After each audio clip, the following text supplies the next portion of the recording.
Clement, now you speak English very well, as you are in San Francisco. So could you tell me what was the principle of this exhibition? What do we learn here about Walker Evans?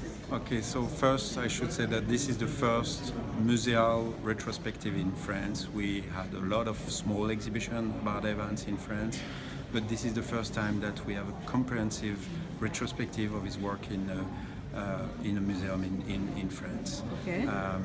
Maybe the most important thing is to say that usually Evans retrospectives are chronological. You have the works from the beginning of the 30s until the 70s. And this exhibition is totally different. It's a new approach because it shows the work through the lens of Evans' passion for vernacular culture.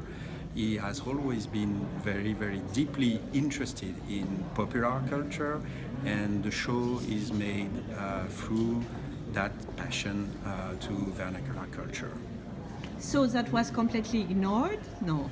No, that was not ignored, but usually the curators of the exhibition prefer to have a chronological approach to show one period after another. It's much more easier, it's much more clear.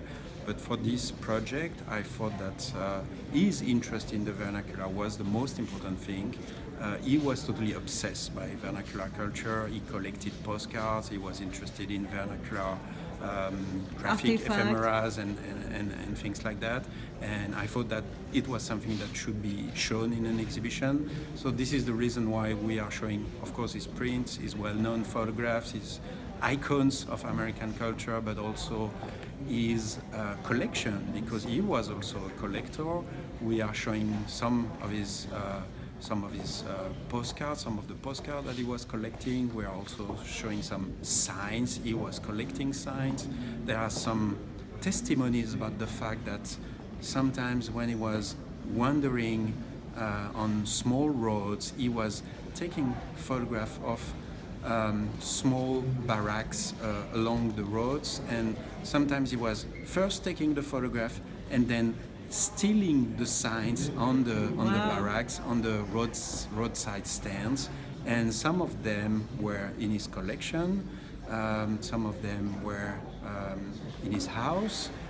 They are now at the Metropolitan Museum in New York in his archives, and we were able to borrow some of these signs, some of his postcards, some of his graphic ephemeras from the Metropolitan Museum. Was very supportive for that exhibition, and I'm very happy that we could show both his works and also his collection. I think it totally makes sense to have these. In a way, it's a bit pop, no? It's a bit pop. There are some pop artists from the 60s who say that he was a big influence for their work. Some of them were collecting his work. Some artists like Rauschenberg, Liechtenstein have some of his photographs in his collection. So of course he's considered as a sort of precursor of pop art. Merci.